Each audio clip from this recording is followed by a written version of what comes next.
It's Benjamin D'Souza here, Bizac with another Clizac. And what I want to talk about today are a few buzzwords that I've been hearing. I've been hearing the brothers say these buzzwords, but more notably, what really caught my attention is I started hearing black women use these words. And these are buzzwords. And for some reason, when they said these words, my ears will perk up for some reason, but I couldn't quite put my finger on as to why that was. I just knew something wasn't quite right there. Like something just didn't sit right in my spirit, in my moniker, in my. Hey, let me stop. Shout out to Jeremiah Phillips. But those buzzwords are generational wealth and legacy. Excuse me.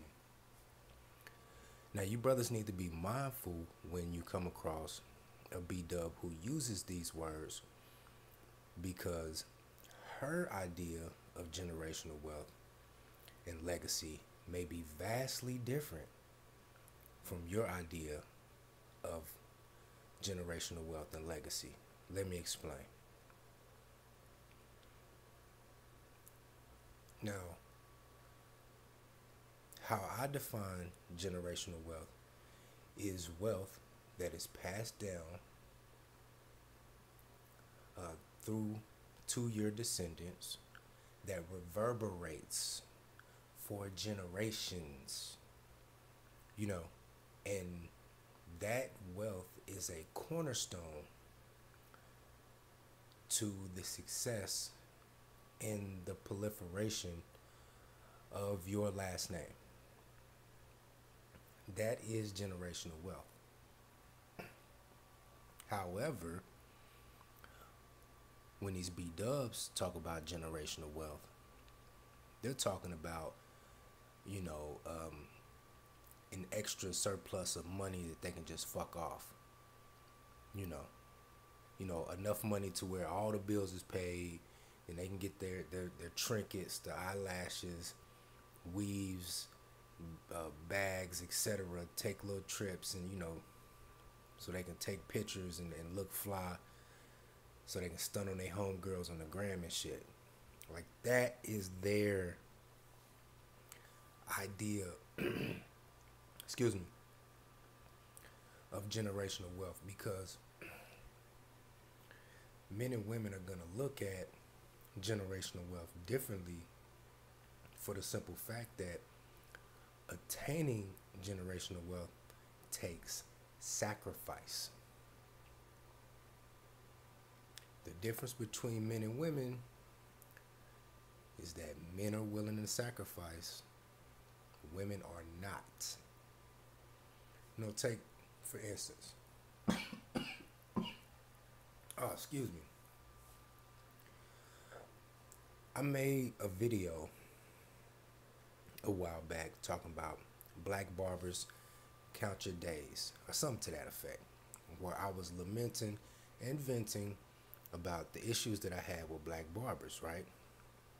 So I took it upon myself to buy my own pair of clippers and keep my money in my pocket, and cut my own hair.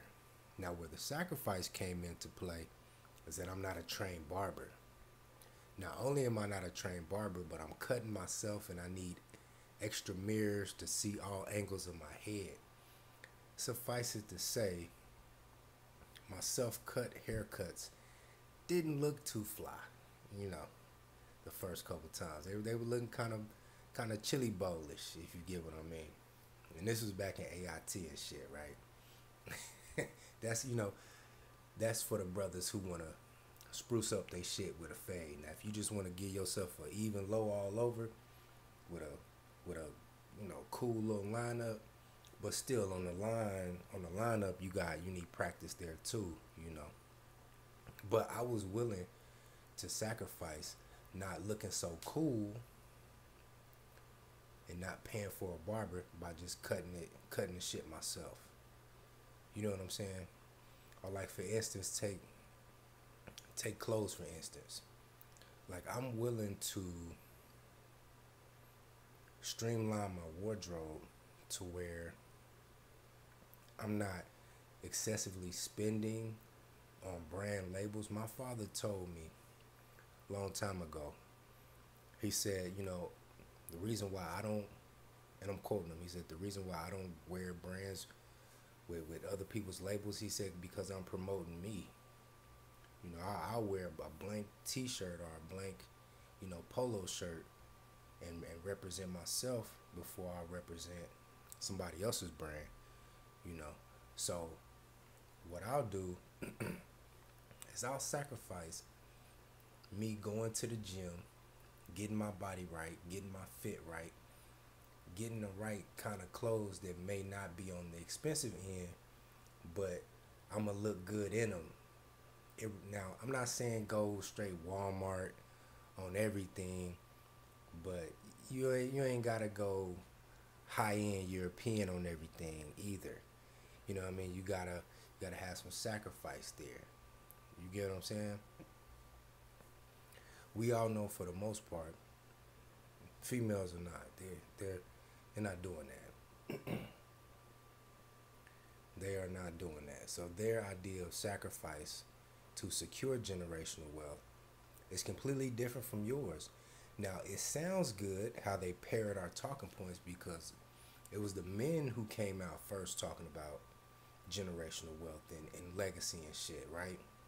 Then they started parroting our shit, But when you look beneath the surface, we not talking about the same shit. Matter of fact, we not on the same page. Hell, we not even in the same book. You know what I mean? Moving on. Hold on, let me get a drink. Sip of this. Oh shit, I drank all my water. Oh well. Let's talk about legacy, right? Now, you might have you yourself, right? You know what? Let me take me myself. Say me myself, and two other females, right? One female, she may have in her mind that she wants her legacy to go through her daughters.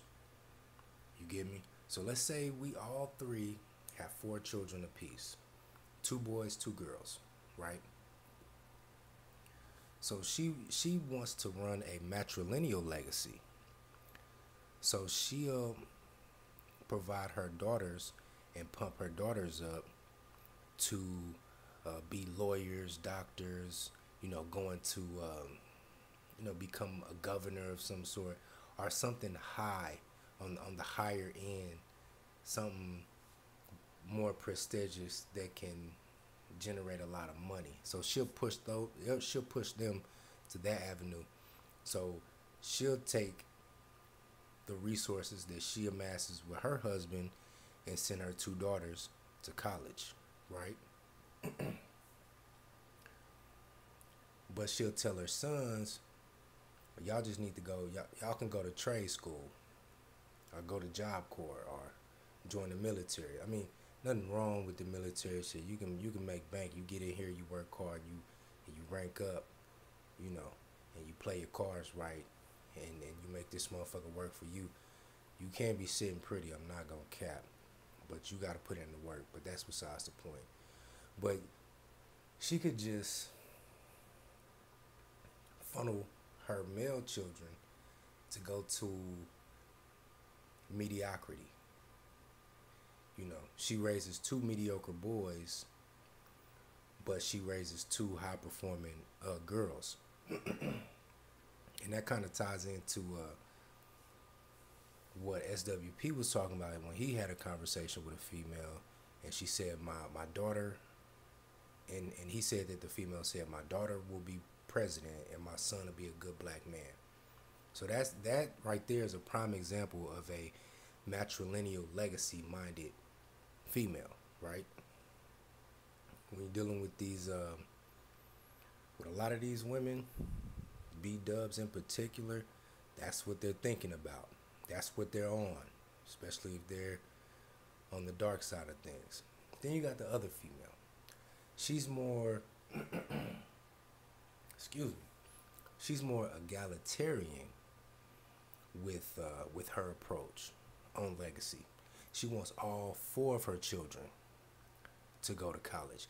Now, let's say that all three of us, all three of our families, are working with the same amount of generational wealth to propel to our children, right? So let's just keep that in context. So she sends all four of her children off to college.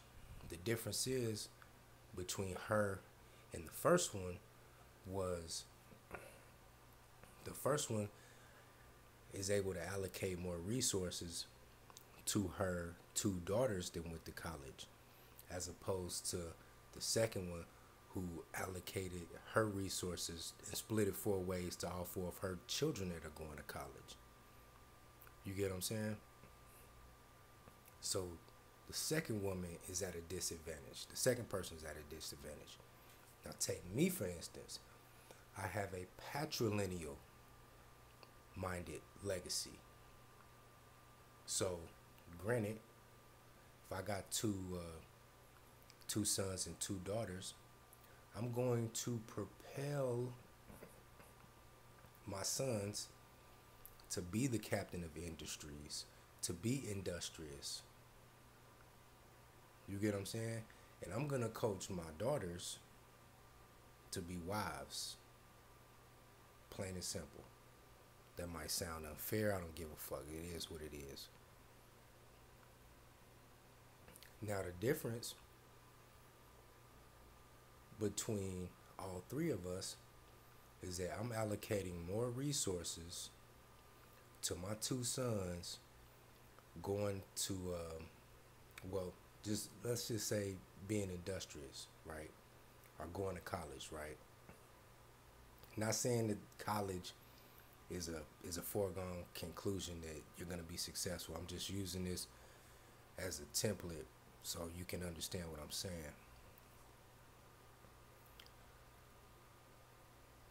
And my two sons are going to have more resources at their disposal. They're going to have more of my attention focused on them, because my wife is going to be focused on the daughters to make sure that they become wives. You get what I'm saying? And the difference is that my boys are going to be more willing to sacrifice to build generational wealth. See, the second chick, her boys may be willing to sacrifice for generational wealth, but they had less, to back them. So they may not rise to the level that my boys rise to. But then again, they may be, But the first chick, her girls that she wanted to send off to college, they're definitely not going to sacrifice for the next generation. They're going to take that. They're going to take those college degrees. They're going to take, if they even get degrees that can make them money, because we know how a lot of these females go to college and get useless degrees and end up in a lot of debt. So, but we're not even talking about that. We're going to keep that off the table. We're going to keep that variable out of the equation. But let's just say they do rise to a level of prominence. They're going to be so solid. They're going to be so selfish and so self-centered that they're not going to be thinking about generational wealth. They're going to be thinking about making sure that their hair weaves is on point and that they riding in the latest high-end European car and taking trips and shit. So there you go. By the time you get to the third generation, your shit's gone.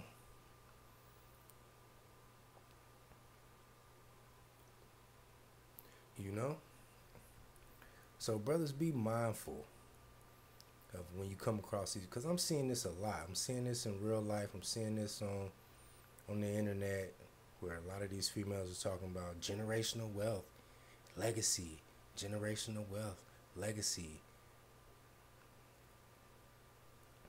now you know. Now you know. Now you know what they mean or could mean when they talk about generational wealth and legacy. But yeah, man, that's all I got on that, man. Get up on that.